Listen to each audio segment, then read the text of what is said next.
Hi, I'm Bob Martin, and I want to be your Tagalog buddy. I speak Bisaya fluently, but I'm picking up more and more Tagalog all the time, and I want to learn together with you. We can be buddies in learning the language.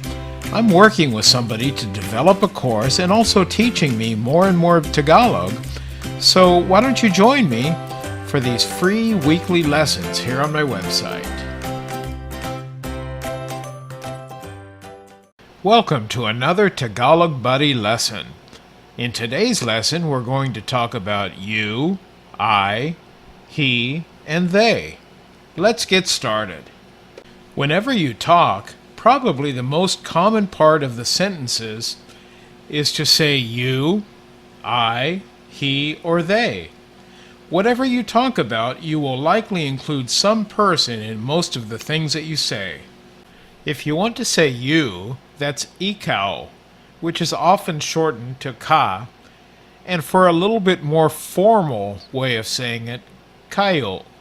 Ikaw, ka, or kayo. For I, you would say ako, ako. If you want to point out he or she, we'll talk about that in a minute, it's siya, which can also be shortened to siya. For they, sila. Just sila. There's no short version on that. Okay, let's talk about using short versions of the words. In Tagalog, there is less shortening of the words than in Bisaya. If you are studying both of my courses, be sure not to use the Bisaya shortened words when speaking Tagalog unless I have specifically given the short words in the Tagalog lessons. In Bisaya, they shorten just about everything, but not so much in Tagalog. Okay, let's talk about something that a lot of foreigners seem to make jokes about and make fun of Filipinos about, and that's the mixing up of he and she when they're speaking English. I call this the he-she conundrum. The reason for this is because in the local languages, including Tagalog, there is only one word and not a different word for each sex. So if you are talking about a third person, it is siya, regardless of the sex, siya or siya.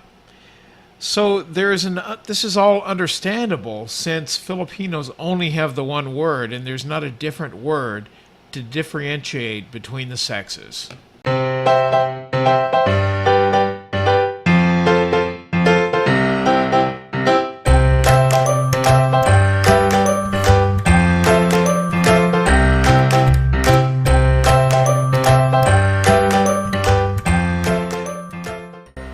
If you live in the Philippines, learning Tagalog will make your stay much more enjoyable. Even if you're just visiting, add to your fun, learn how to speak a little bit of the language. A lot of expats are unhappy living in the Philippines, but the language can make a big difference for you. I know it has for me.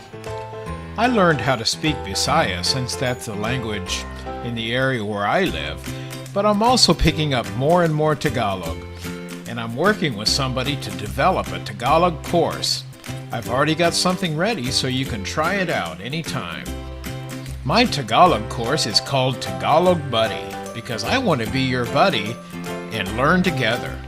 This full course will teach you the vocabulary, the grammar, how to form sentences, and everything you need to know to become fluent. My Tagalog Buddy course is just $89.99 US. Perfect for learning Tagalog. To order, click on the link below this video. Thank you very much for joining our course today. Like I said at the beginning, I'm Bob Martin, and I want to be your Tagalog buddy. Join us again next time for another lesson.